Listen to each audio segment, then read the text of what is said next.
बाहुबली जैसा सस्पेंस, कमजोर कहानी के बीच दमदार एक्शन का रोमांस। नमस्कार दोस्तों, आपका स्वागत है द स्पाइसी वीडियो चैनल पर झलक के साथ। आज हम बात कर रहे हैं देवरा मूवी रिव्यू की। तेलुगु सिनेमा की लेटेस्ट पेशकश फिल्म देवरा पार्ट 1 को सिनेमाघरों में रिलीज कर दिया गया है। 6 साल बाद अभिनेता जूनियर एनटीआर कोई सोलो मूवी लेकर आए हैं, जबकि सैफ अली खान ने फिल्म में विलेन की भूमिका को निभाया है।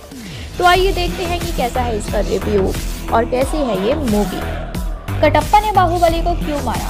इस सवाल के साथ खत्म हुई फिल्म बाहुबली द बिगिनिंग ने अपने अगले भाग को लेकर दर्शकों के बीच कौतूहल कायम रखा था।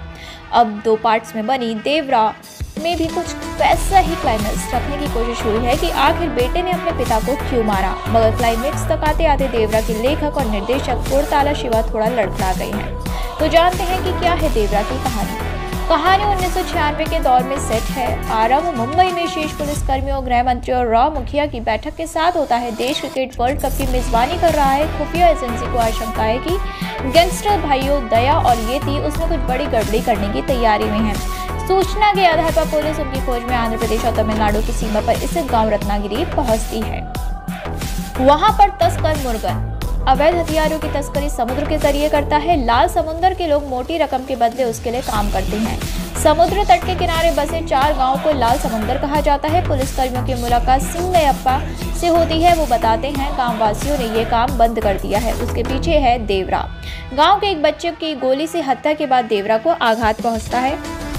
वो मुर्गन के लिए काम करने से इनकार कर देता है। गांव के बाकी लोगों को भी ये काम करने से रोक देता है। ये बात दूसरे गांव के मुखिया भैरा को रास नहीं आते। तिल मिलाया भैरा देवरा को मारने की साजिश रचता है। हालांकि दांव उल्टा पड़ता है। उसके बाद समुद्र में अपना खौफ बनाए रखने को लेकर देवरा रहस्यमय तरीके से गायब हो जाता है। कहानी 12 साल आगे बढ़ती है। भैरा का मिशन देवरा को मारना है और वहीं देवरा का बेटा वरा जवान हो चुका है, लेकिन वो पिता जैसा नहीं है। बाद में उसकी सच्चाई सामने आती है। मूल रूप से तेलुगु में बनी ये फिल्म हिंदी में डब होकर प्रदर्शित हुई है। निर्देशक कोरताला शिवा द्वारा लिखी कहानी पटकथा का केंद्र बिंदु देवरा ही है और उन्होंने एक्शन, ड्रामा और इमोशन के बीच संतुलन बनाने का प्रयास किया है। लेकिन भैरा, वरा, रायप्पा, मुरुगन के पात्रों को बेहतरीन तरीके से गढ़ने की आवश्यकता थी। फिल्म का पहला हिस्सा देवरा की ताकत, साहस, पराक्रम स्थापित करने के बाद और उसे समुद्र का रक्षक बनाने में ही व्यतीत हो गई है। हालांकि फिल्म में देवरा की डॉल्फिन मछली की तरह पानी से निकलते हुए एंट्री रोमांचक है, क्योंकि फिल्म गांव की पृष्ठभूमि है जहां पर शस्त्रों को गांववासी अपना भगवान मानते हैं। तो जूनियर एनटीआर को खास तौर पर डिजाइन किए गए हथियारों से एक्शन और डांस करने का भरपूर मौका मिलता है। एक्शन करते हुए वो बहुत ही अच्छे लग रहे हैं। शस्त्र पूजा के दौरान होने वाली देवरा और भैरा के बीच की लड़ाई भी इंटरेस्टिंग है। हालांकि उस दौरान औरतों और बच्चों को वहां से क्यों हटा दिया जाता है समझ से परे है, क्योंकि ये लड़ाई ऐसी रही जिसे महिलाएं देखने में सक्षम नहीं। इंटरवल के बाद कहानी लेखक स्तर पर लड़खड़ाती है। कुछ दृश्य जबरन खींचे हुए लगते हैं। वरा और थंगम के बीच गाना अनावश्यक लगता है। देवरा की तुलना में वरा का पात्र उतना उभर नहीं पाता है, ना ही उतना प्रभावशाली बन पाया है। फिल्म में 4 गांव के 4 मुखिया हैं, लेकिन सिर्फ देवरा और भैरव पर ही ज्यादा फोकस किया गया। ये पहले भी खटकता है। कहानी साउथ जाती है, लेकिन हिंदी के संवादों में स्थानीय का अभाव खटकता है। फिल्म की शुरुआत गैंगस्टर को ढूंढने से होती है, लेकिन वो पहलू कहानी में कहीं गुम हो गया है। फिल्म RRR की रिलीज के करीब 2 साल बाद देवरा में एक्शन अवतार में नजर आए जूनियर एनटीआर यहाँ पर पिता और पुत्र की दोहरी भूमिका में है। देवरा की भूमिका में जूनियर एनटीआर जचते हैं, लेकिन वरा की भूमिका में वो उतना प्रभाव नहीं छोड़ पाते। उसकी एक कमजोर वजह है लिखावट। सैफ अली खान और जानवी कपूर ने देवरा से दक्षिण भारतीय फिल्म में पदार्पण किया है। सैफ भैरा के पात्र में जचते हैं, लेकिन दक्षिण भारतीय पात्र होने का एहसास कहीं नहीं होता।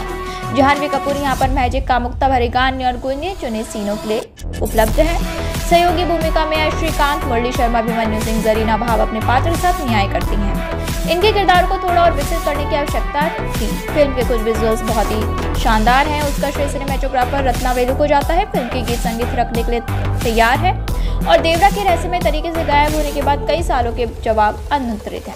उसके लिए पार्ट 2 का इंतजार करना होगा, जो अगले साल रिलीज होगा। तो कैसी लगी आपको ये मूवी? मैंने तो इस मूवी को थिएटर में जाके देखा। मुझे तो काफ़ी इंटरेस्टिंग लगी, मतलब पैसा वसूल है, लेकिन हाँ काफ़ी सारे पार्ट्स मिसिंग हैं। तो मेरे अकॉर्डिंग लगता है कि वो जो पार्ट मिसिंग है ना, वो पार्ट 2 देखने के लिए बहुत ही ज़्यादा इंटरेस्टिंग रहेंगे, क्योंकि सभी जो ऑडियंस है उनको वेट रहेगा कि जो जो चीज़ें मिसिंग हो गई हैं आखिर उनका क्या ताल्लुक है पार्ट 2 से। तो ओवरऑल मुझे अच्छी लगी मूवी, मज़ा आया मुझे वैसे मैं बहुत ज़्यादा शौकीन रही हूँ एक्शन मूवी की, लेकिन इसमें थोड़ी सी कॉमेडी भी है कहीं कहीं पर, तो अच्छा लगा ओवरऑल।